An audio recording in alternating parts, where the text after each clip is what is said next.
Alright everyone, and welcome to this series where I try and teach you some of the things that I do in a game in order to help you improve yours. It's just a variety of things varying from attacking, dribbling, defending, just little bits and bobs that hopefully can help you be a little bit better at the game. But before I start, if you do want to buy some cheap Ultimate Team coins, be sure to check out utcoinsforyou.com. I'll leave the links in the description, and if you use the discount code VIMTO then you get 5% off all purchases. The first thing I'm going to show you is a little tactic I use if I want to hold the ball and wait for a player to make a run, because if you look at the left hand side of the screen you can see a player making a run down the wing. Because I'm waiting for him to get past the defender, I want to hold on to the ball close to me, so I just hold L1, and that means when I move forward really slowly with the ball really close to my feet, and so that when that player makes that run forward I can release the ball and put him through. So here, as you can see, he's bearing down on me. Now, I have control of David Luiz, and instead of trying to tackle him, I follow him, I follow his movement, then I hold R1. If you don't know already, R1 causes a second player to press down the player on the ball. So if he runs straight down the right, I can tackle him with David Luiz, and if he turns inside, my other defender will tackle him. So here, I've got him locked into one situation. He can either turn and get tackled, or turn and get tackled. And in the end, he keeps running, and then my other player comes from the other side of the pitch and tackles him.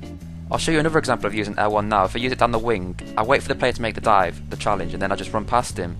So 13 minutes into the game, I've got quite a lot of space on the edge of the area, as you can see. Now, there isn't really any passing options on, so I think I could just shoot here. I probably won't score, but even if I don't score, I get a corner out of it. And so I either A, score, or B, get a corner. So sometimes a lot of people, they don't shoot unless they know they can score, but even if sometimes you know that if you can force a save and get a corner or get a rebound, it's sometimes worth doing it. So my first goal of the game actually comes when a corner's being cleared. Now, when a corner's cleared, a lot of the time, the defenders will be all clumped into one little space. So what I do is I hold L1 or LB on Xbox. That means the player down the right makes a run. And because there's so much space, it just means he's got a lot of space to run into. Then, just as he's about to get past the last defender, I make the pass, and that puts him really with an easy chance. I don't score it first time around, but I score the rebound, and that puts me 1-0 up. And shortly after that, I do score my second goal. Now, I don't do anything special here at all. I don't do any skill moves, any dribbling. I literally just pass it into space. I wait for a player to get close to me, then I pass the ball. And because he's trying to close me down and I'm just moving around the pitch, it means there's a lot of space that opens up. And in the end, I get the ball with Diego Costa. I do a quick little turn and then finish it in the far post. And as I've said before, you should always aim the far post in FIFA 14 in that situation.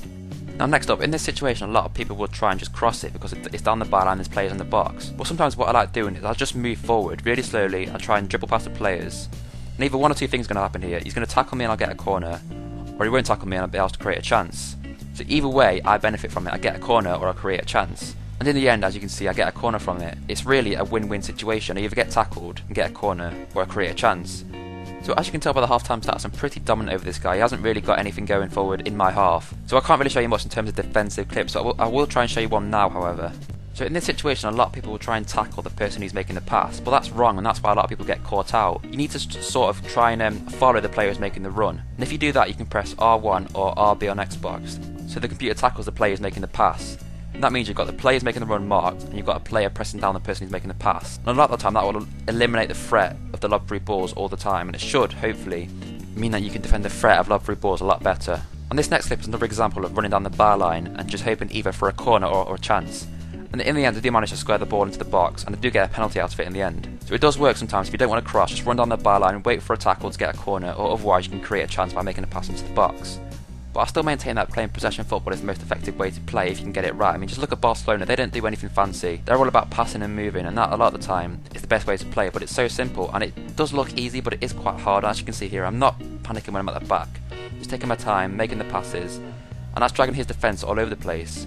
And not long after, I do actually get another penalty. I do a little stop-start to get past the defender, and then, as I said before, I do that thing where I run down the byline, wait for him to make a tackle so I get a corner or a chance, and in the end he fouls me and gives me a penalty. And I put that away to make it 4-1. Another little tip when keeping possession is to always try and have your back to the player. And that isn't always possible sometimes, but when you're trying to keep the ball, if you have your back to the player, then it will be very hard for him to tackle you, unless he's a really strong player. And next up, you'll see my fifth goal. Now this does look like really bad defending, and to an extent it is pretty bad defending, but it's great for me once again just moving into space and just not giving him any chance to close me down because I'm moving into space all the time. And in the end, as you can see, it's a pretty dominant win. I do win 6-2, a lot of shots and a lot of possession, and you should always aim for roughly, I'd say 57% or more possession. I know in this game I've got 69% possession, but that isn't really realistic for you to expect to get that straight away. As you play more and as you get better, you will find you'll dominate games more. But if you try and incorporate these tips into your game, then you will find that you'll probably play a lot better going forward and going back. But as you play more, as you get better and more comfortable with certain things, you will find you'll know how to handle each situation better. So it is just a practice thing. I know it's a boring thing to say, and hopefully these tips will help you get better quicker. It's all about knowing the game, knowing what to do, knowing how your opponents react to certain things, and yeah, it's just knowing the game. I think if you can read the game, if you know about football as well, it does help. But yeah, be sure to ask any questions if you need any more advice about buttons or skills or dribbles or whatever the hell you want. But thanks for watching as always, and I will see you next time.